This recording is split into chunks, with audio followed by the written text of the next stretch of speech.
मैं सर्विस करती थी, इसीलिए शहजाद से मिलना मेरे लिए कोई मसला ना था। हम रफ्ता रफ्ता एक दूसरे से मानूस होते गए।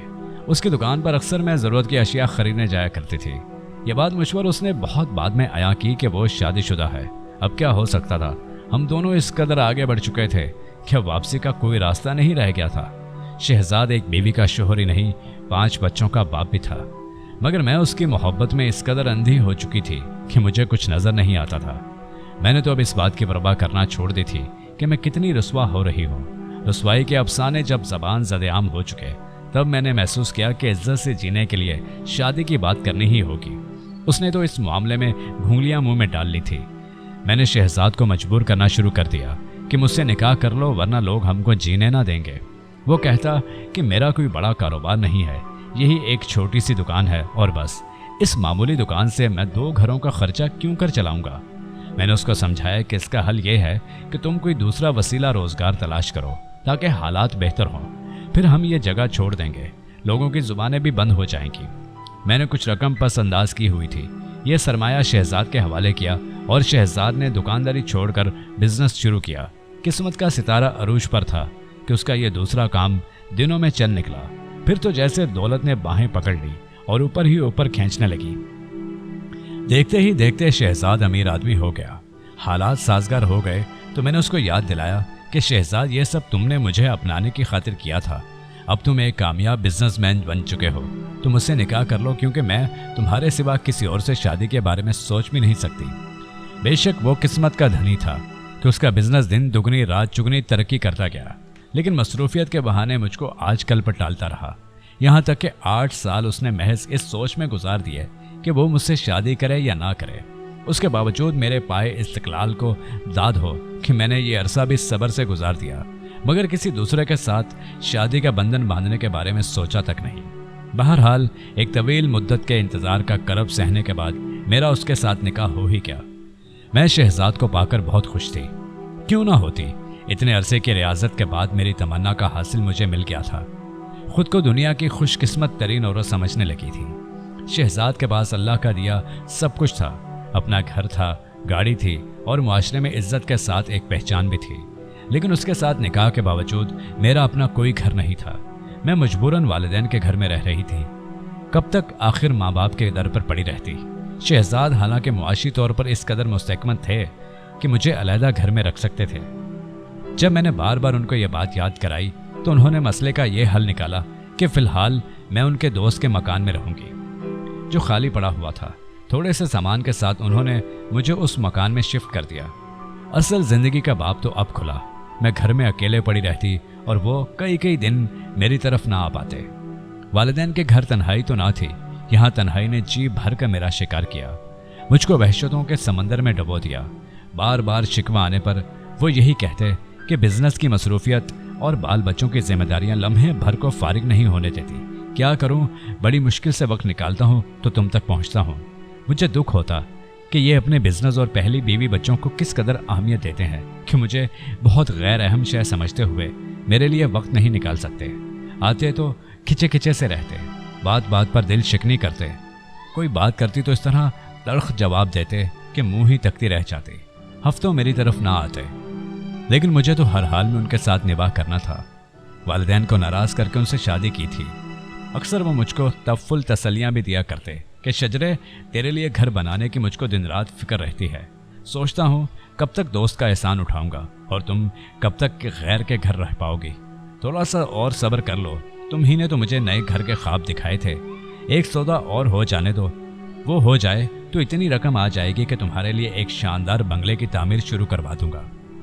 खुदा ने मेरी दुआ कबूल कर ली और वो सौदा हो गया। शहजाद को इस सौदे में मुनाफा भी खूब हुआ। मुझे क्या मालूम था कि इसके बाद शहजाद मेरे अरमानों का भी सौदा कर देगा। दौलत आते ही उसकी नीयत बदल गई। एक रोज़ मुझको मालूम हुआ कि मुझसे चोरी छुपे कोठी तामीर करवा रहा है। सोचा कि ये कोठी मेरे लिए ही तो बनवा रहा है। सरप्राइज देने की वजह से नहीं बताया कि मुझको ज़्यादा खुशी मिले। पता चला कि ये घर वो मेरे लिए नहीं, अपनी पहली बीवी और बच्चों के लिए बनवा रहा है और उनकी फैमिली वक्तन फ़वक्तन इस ज़ेरे तामीर कोठी को देखने भी जाते रहते हैं। ये बात उसके ड्राइवर ने बताई। ये जानकर बड़ा दुख हुआ। मैं हर बुरे वक्त में उसके साथ चली। अपनी जवानी के कीमती 10 साल उसके इंतज़ार में काट दिए। जब सुख पाने की बारी आई तो शहजाद को फौरन अपनी पहली बीवी और बच्चों को नई कोठी में बसाने का ख्याल आ गया। जब उसकी छोटी सी दुकान थी तो उसने मोहब्बत के वो रंग दिखाए कि मैं अंधी होकर उसकी उंगली पकड़कर साथ साथ चलती गई। और जब खुदा ने उसे अच्छे दिन दिखाए उसने मेरे नसीब पर कालक मल दी। मेरा हक भी दूसरी औरत की झोली में डाल दिया कि जिसकी झोली तो पहले से ही भरी हुई थी। गलती मेरी ही थी। मैंने एक शादीशुदा आदमी के साथ रस्म राह बढ़ाई ही क्यों, और जो कुछ उसने मुझे देना था वो ये कहकर पहली बीवी को नजर कर दिया कि पहला हक तो उसी का बनता है क्योंकि वो बच्चों की माँ है। किससे फरियाद करती। ये सब किया धरा तो मेरा अपना ही था। सदमे से बीमार हो गई। मेरी बीमारी भी शहजाद के लिए मुझसे दूरी का सबब बन गई। कहा कि तुम बीमार हो, अकेली कैसे रहोगी, चलो मैं तुमको तुम्हारे मेके ले चलूं, वहां तुमको कम से कम कोई देखने वाला तो होगा। चंद दिन बाद तबीयत संभल जाएगी तो तुमको लेने आ जाऊंगा। इस बात को माने बिना मेरे पास चारा क्या था। उसने जो आर्जी पनाहगाह मुझे दे रखी थी इससे भी महरूम हो गई। मेके आने के बाद शहजाद के लौट आने का इंतजार करती रही। दिन पर दिन गुजरते रहे मगर ये मुझे लेने ना आए। लड़ाई झगड़ा और ना कोई रंजिश, फिर ये जुदाई कैसी। समझ में ना आता मेरा कसूर क्या है। क्या बीमार हो जाना भी कोई कसूर था। शहजाद ऑफिस में मेरे कॉल करने को पसंद ना करते थे। एक दिन मजबूर होकर फोन कर ही दिया। पूछा आखिर तुम मुझे किस बात की सजा दे रहे हो, खुद आते हो और ना बुलाते हो, कोई जवाब तो दो। तब उन्होंने बस इतना कहा आज शाम तुमको जवाब मिल जाएगा। और शाम को मुझे जवाब मिल गया। ऐसा जवाब कि मैं लाजवाब हो गई। उन्होंने लिखकर भिजवाया कि अपने वालिदैन के घर ताहयात रह सकती हो तो मेरे निकाह में रहोगी, वरना मेरी तरफ से आज़ाद हो। मैं तलाक के कागजात भिजवा दूंगा। अपने वालिद से मशवरा कर लो क्योंकि मैं तुमको अलहदा ना तो घर लेकर दे सकता हूँ और ना ही अकेली किसी जगह रख सकता हूँ। मेरे बच्चे अब बड़े हो रहे हैं, वो तुम्हारा वजूद बर्दाश्त करने को तैयार ना होंगे और मैं इनको खोना नहीं चाहूँगा। ये ख़त वालिद साहब को दिखाना ज़रूरी हो गया क्योंकि वो रोज़ पूछते थे कि तुम्हारा शोहर तुमको लेने क्यों नहीं आता। जब वालिद साहब ने यह ख़त पढ़ा तो एक लम्हा सोचे बगैर उन्होंने मर्दाना अंदाज से फैसला कर दिया कि जो मर्द अपनी बीवी को नहीं रख सकता उसके साथ जुड़े रहने में ना तो तुम्हारी कोई मुआशरे में हैसियत होगी और ना ही सुख मिलेगा और ना ही हमारी कोई इज्जत होगी। मैंने इस ख़त का कोई जवाब न दिया। कुछ दिनों बाद शहजाद ने अपने मुलाजिम के हाथ मेरी मौत का परवाना भेज दिया। गोया कि उसे भी बहाना चाहिए था। एक लम्हे के लिए भी उसके दिल में रहम न आया, ये ख्याल न आया कि जिस औरत ने जवानी के 10 साल उसका इंतज़ार किया अब वो ये दाग लेकर कहाँ जाएगी, किससे फरियाद करेगी, किससे अपना जुर्म पूछेगी। मगर यह सोचना शायद उस मर्द का काम ही नहीं होता जिसकी पहले से एक बीवी और 5 बच्चे मौजूद हों। सो उसने बड़ी शातिरी से अपना दामन छुड़ा लिया। आज इस वाक़े को 20 बरस हो चुके हैं, लेकिन लगता यही है कि जैसे ये ज़ख्म अभी भी लगा है। मैंने दुनिया वालों से आज तक ये बात पोशीदा रखी है कि मैं वालिदैन की दहलीज पर क्यों बैठी हूँ। यही कहती हूँ कि वो बैरून मुल्क होते हैं, 2 साल बाद चंद दिनों के लिए आते हैं, उनकी छुट्टी कम होती है। समझने वाले तो समझ ही लेते हैं कि कभी शहजाद को किसी ने आते जाते नहीं देखा। फिर भी भरम रखने में हर्ज ही क्या है। ये खुद फरेबी ही सही, कभी कभी खुद को तसल्ली के लिए खुद फरेबी से भी तो काम लेना पड़ता है। दिल पर जो गुजरती है दिल ही जानता है, लेकिन किसी को बताती नहीं। शहजाद ने मुझे एक मैली कमीज जानकर कब का उतार फेंका है, फिर भी नहीं चाहती कोई मुझे तलाक याफ्ता कहे, मुझ पर रहम खाए। मेरे वालिदैन के रिश्तेदार मुझ पर हंसें कि देख लिया दूसरी औरत के शोहर से शादी करने का अंजाम।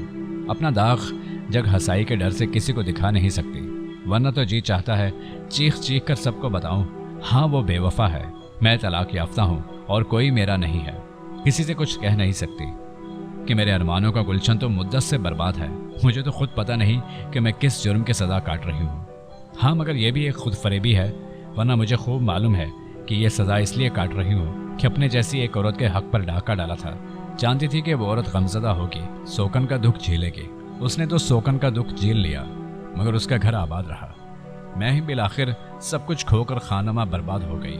सोचती हूँ जब इनको बीवी के होते हुए दूसरी औरत से इश्क हो जाता है उस वक्त उन्हें पहली बीवी और बच्चों का ख्याल क्यों नहीं आता। गुलाब तरोताज़ा होता है तो दिल से लगा लेते हैं, मुरझाने लगता है तो परे फेंक देते हैं। जुर्म तो दोनों का बराबर होता है मगर सज़ा एक को मिलती है।